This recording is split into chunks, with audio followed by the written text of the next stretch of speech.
मात्र 24 घंटे के अंदर एक ऐसी रिपोर्ट आई है जिस रिपोर्ट ने बिल्कुल हलचल सी मचा दी है। क्या अमेरिका दिवालिया होने जा रहा है?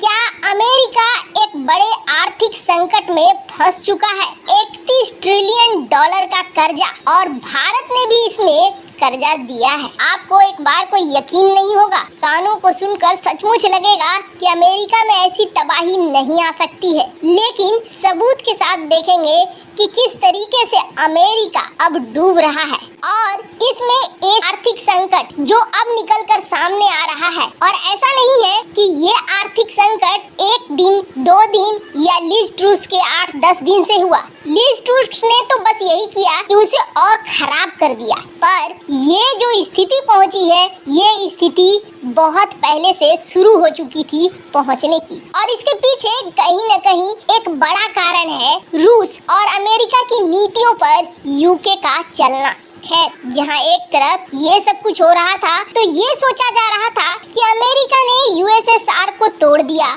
और तोड़कर अमेरिका बेहद खुश हो गया, इसलिए क्योंकि यूएसएसआर एक ऐसी ताकत थी जो आर्थिक रूप से चैलेंज कर रही थी अमेरिका को। 2 सुपर पावर इस संसार में आ गए थे, और अमेरिका नहीं चाहता था। अमेरिका चाहता था कि इस जंगल में एक ही शेर रहे, और यूएसएसआर को तोड़ने में उसने महत्वपूर्ण भूमिका निभाई। यूएसएसआर तो टूट गया, लेकिन यूएसएसआर के टूटने के साथ साथ अमेरिका के भाग्य भी नीचे जाने लगे। जब यूएसएसआर के खिलाफ था अमेरिका, तब चीन ने उसका पीछा पकड़ लिया, यानी कि शीत युद्ध होते हुए भी भारत जहां गुटनिरपेक्ष रहा, लेकिन भारत को समर्थक माना गया यूएसएसआर का, तो चीन ने अमेरिका का पीछा पकड़ा। अमेरिका से उसे दिख रहा था कि आर्थिक तौर पर वो कैसे बढ़ सकता है। अमेरिका ने ठीक ठाक पैसा चीन में लगाया, चीनियों को भी बहुत सारी सुविधाएं दी, और आज भी दे रहा है। इसका एग्जाम्पल देखिए, भारत को वो अपना रणनीतिक साझेदार बताता है, लेकिन भारतीयों का वीजा पास होने में 800 दिन के करीब लग जाते हैं, वहीं चाइनीज को 2 से 3 दिन में वीजा वगैरह के क्लियरेंस मिल जाते हैं। ये है किस तरीके से सिस्टम बना हुआ है। पर अमेरिका ना लालच में अंधा होता चला गया।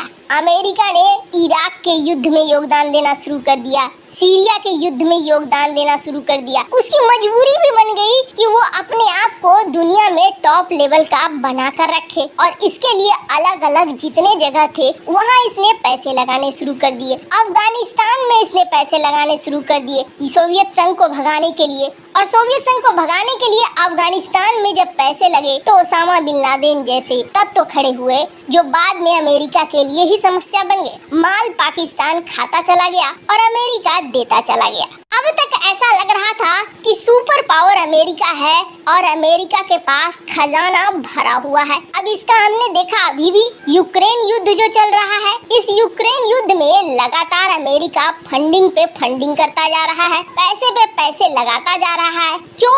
इसलिए क्योंकि यूक्रेन का इस्तेमाल करके अमेरिका चाहता है रूस को तबाह करना, ठीक उसी तरीके से जैसे कि अफगानिस्तान का इस्तेमाल करके यूएसएसआर के लिए मुसीबत खड़ी कर दी अमेरिका ने। यानी अमेरिका की कूटनीति, रणनीति अपने आप को सुपर पावर बनाने के लिए ज्यादातर टिकी हुई थी उसकी अर्थव्यवस्था पर। अर्थव्यवस्था से दुनिया को पैसे जा रहे थे, हर जगह पैसे खोल देता था। अभी भी आप देखिए, जब पाकिस्तान को अपने साथ मिलाने की कोशिश कर रहा है और भारत के साथ डबल गेम खेलने की कोशिश कर रहा है अमेरिका, तो अमेरिका ने क्या किया? 450 मिलियन डॉलर के एड दे दिए। इसके अलावे 30 मिलियन डॉलर के फ्लड के लिए एड दे दिए, और कहा जा रहा है कि और भी बहुत कुछ है जो अमेरिका पैसे के बल पर खोलता चला जाएगा, और इसी बात को लेकर भारत को डरा भी रहा है। चलो, ये जो पैसा है, ये पैसा अब किस हालात में पहुंच गया है वो देखिए। कहते हैं ना, दूसरों के लिए जो गड्ढा खोदता है वो एक दिन खुद में ही गिरता है, और यही चीज हो रहा है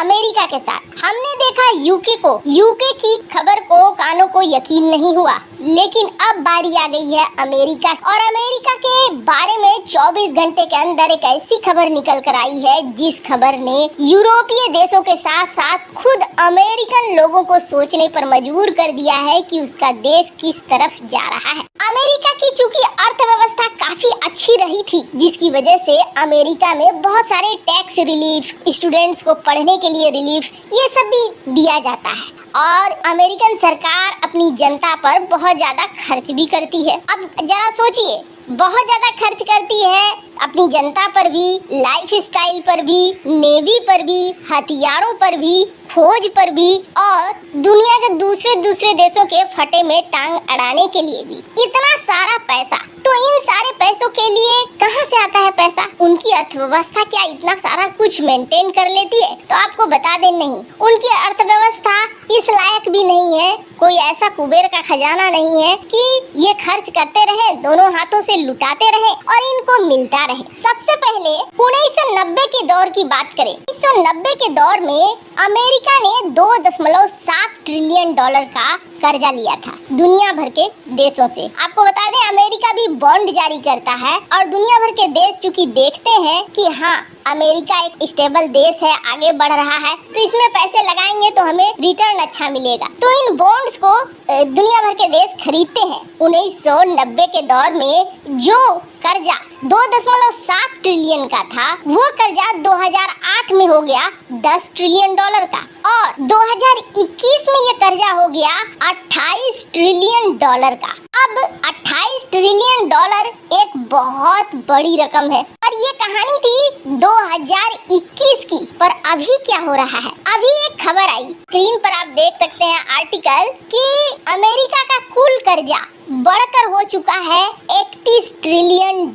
और सबसे मजेदार बात क्या है ना, मजे की बात ये है कि एक तो ये इतिहास में पहली बार हुआ है और दूसरा, हर 3 महीने में अमेरिका का कर्जा 1 ट्रिलियन बढ़ रहा है। अब जरा सोचिए कि अमेरिका का कर्जा हर 3 महीने में अगर 1 ट्रिलियन बढ़ रहा है तो बहुत जल्द अमेरिका का क्या हाल होने वाला है। अमेरिका एक बहुत बड़े आर्थिक संकट में फंस रहा है। महामारी के बाद और भी ज्यादा इसका कर्जा बढ़ने लगा और उससे भी ज्यादा कर्जा बढ़ने लगा है ये रसिया यूक्रेन का जो युद्ध चल रहा है और उसमें जो फंडिंग कर रहा है अमेरिका, उसको लेकर। और सबसे बड़ी बात, आप सोचेंगे कि आखिर अमेरिका को लोन किस किस देश ने दे दिया है, तो आपको बता दें 11 देशों का नाम। 11 देशों में भारत भी है शामिल। वैसे भारत ने अमेरिकी बॉन्ड $216 बिलियन के ही खरीदे हैं, पर इसके अलावे 10 देश हैं जिन्होंने बहुत सारा पैसा लगाया है